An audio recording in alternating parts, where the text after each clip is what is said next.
That was way more one-sided than I think anybody expected. Islam Makhachev not only beats Charles Oliveira and takes the belt, but he beat him everywhere. He beat him standing, he dropped him, he hurt him early, he beat him in the grappling overall. I mean, Charles Oliveira was going up for some stuff, he was going for triangle chokes, and he seemed comfortable until he got dropped and then submitted, and he tapped out very quickly. It must be that legendary strength that everybody mentions when they talk about Islam Makhachev. Everybody who fights Islam always mentions how insanely strong he is. And with that arm triangle, it looked like he was crushing Oliveira. And I see a lot of people saying that Oliveira didn't look right. He looked sloppier than usual. He didn't really fight intelligent. He was coming out there throwing wild stuff and not really gauging or setting anything up, using his reach or any of that, flying up there with knees and seemed to want the big knockout. What it looked like to me was Oliveira underestimated Islam Makhachev on the feet. He underestimated his striking. He was throwing wild stuff out there, not setting anything up, and thinking that everything is just gonna land on Islam. But Islam striking is much better than given credit for. There's a reason why the guy barely ever gets hit in fights. This may not be as much, but it seemed like the wrestling threat may have also gotten to Oliveira a bit. He came out there with no head movement as usual. He came out there without any defense, really. Didn't really pick up his hands all the way, and was solely focused on his offense. And remember what he said before the fight. He said he's looking for a first round knockout. And he says he's very precise with his hands. Stemming off of that, it seemed like he had a complete offensive mindset.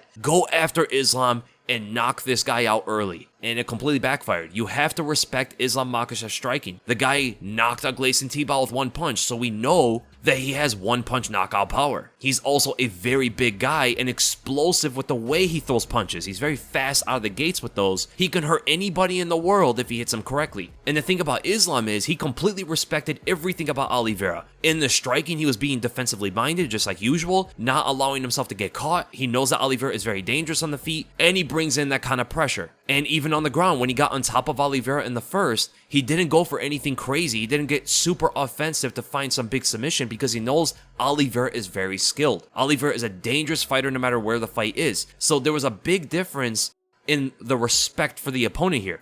Islam approached this fight in a professional manner and intelligently knew the dangers of Charles Oliveira without overflating his own strengths. Charles Oliveira seemed to not have that. Charles Oliveira came out there completely offensive and reckless. I mean, it was so apparent throughout the whole fight. There was even a moment in the second round where Oliveira literally walked in a straight line forward, no setups, nothing, clearly just loading up on his right hand. And Islam went to intercept him with a left straight, and he just simply missed. Oliveira did not move his head anywhere. He didn't do anything too technical in the moment. Islam just missed the punch. And it was wild to see Oliveira just walk in a straight line like that. No respect for Islam striking. I mean, it was a flying knee that he threw that missed. I mean, clearly he's not going to hit Islam without setting that up. He didn't set it up at all. He just threw a flying knee out there. You're fighting at the top of the lightweight division. These guys are not going to fall for something like that. Even Islam is not. You're going to have to set these kind of traps up. Gauging it and setting it up was the way to do it. But Charles Oliveira went past that game plan and just focused on knocking this guy out by throwing anything out there. From that flying knee missing, he left his hands down and got caught with a right hook and got hurt badly. Oliveira was also uncharacteristically overextending with his right hand. This was shown in the second round where he was just trying to catch Islam. He wants to touch him. And Islam is so fast he moves away and counters Charles Oliveira. This speed difference was actually very apparent in the fight. Islam is extremely fast with everything he does. He was able to get away from almost everything Charles Oliveira was attempting to hit him with. And even one moment in the fight, this was shocking.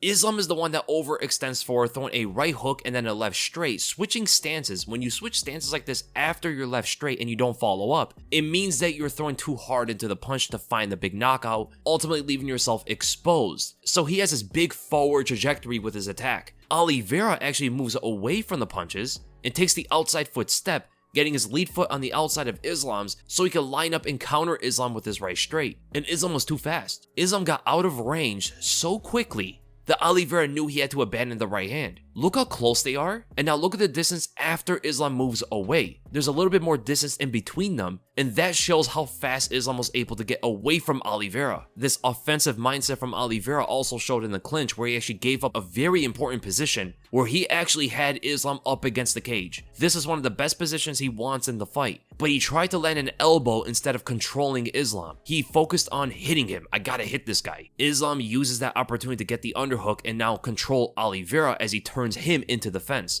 This is something we talked about in my breakdown, that something that Makhachev is going to adamantly try to do throughout the fight. use Oliveira's aggression against him. But I will say though, when the fight did go to the ground, it was extremely technical. It was back and forth before Islam dropped Oliveira, as Oliveira at one time had a good escape, pushing away on the hips to get Islam on an angle, knowing because of that angle, Islam is going to dive in with that shoulder, and Oliveira tried to catch him in the middle of that with a triangle choke, which is crazy. And because of that miss, Islam was able to settle himself into the half guard position, and all Oliveira does here is he controls Islam's right hand with his own left, creating a pathway for his left hand to get under Islam's right leg so he can lift it upward, and also turning his own body to his right side, which is going to force Islam to lean on his head. So his head is touching the canvas, he's elevated, and now there is room for Oliveira to escape through the back door.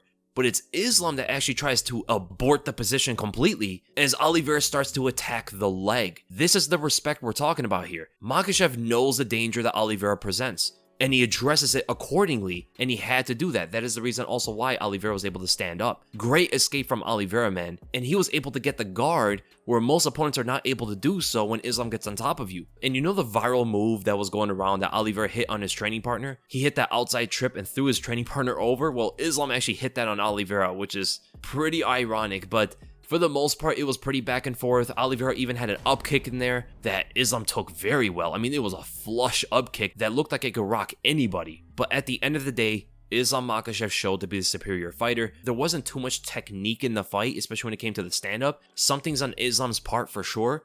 Oliveira came out there reckless and just purely offensive, and it was a big mistake in the mindset. And everybody looked at Oliveira as a champion. It's wild to do something like that because there's a lot on the line. So it was a very entertaining fight. It was a pretty comfortable win for Islam Makhachev. He had some resistance to get through, but for the most part, he definitely looked like the superior fighter overall. And at this point, I don't know if anybody can beat him. I mean, maybe if Arman Tsarukyan and some of these other younger guys coming up can do something, because Arman gave Islam a very hard time, and he's like the only one that really did. Thiago Moises has some moments here and there, but when you look at the top of the rankings right now, I don't know if any of these guys can beat Islam Makhachev. But the top of the rankings aren't going to matter too much for Islam's next opponent because it seems like it's going to be Alexander Volkanovski. A super fight would be absolutely insane. It's great to see Khabib also promote that kind of fight. Volkanovski was in attendance. He came into the cage and everything. It was awesome, man. I want to see that fight. Beneil Dariush did really good tonight as well, so he can potentially fight either the winner of Poirier versus Chandler, or he can fight Charles Oliveira. I don't think Volk is enough to beat Islam, to be honest. I think Islam is too strong. He's too good with his wrestling. He's too big. And even though Volk is better than Islam in the entire striking game, he's good on the ground. He dealt with Brian Ortega getting his neck. I think Islam might be too dominant in that kind of fight. So can't wait to see that, and I'll see you guys in the next video.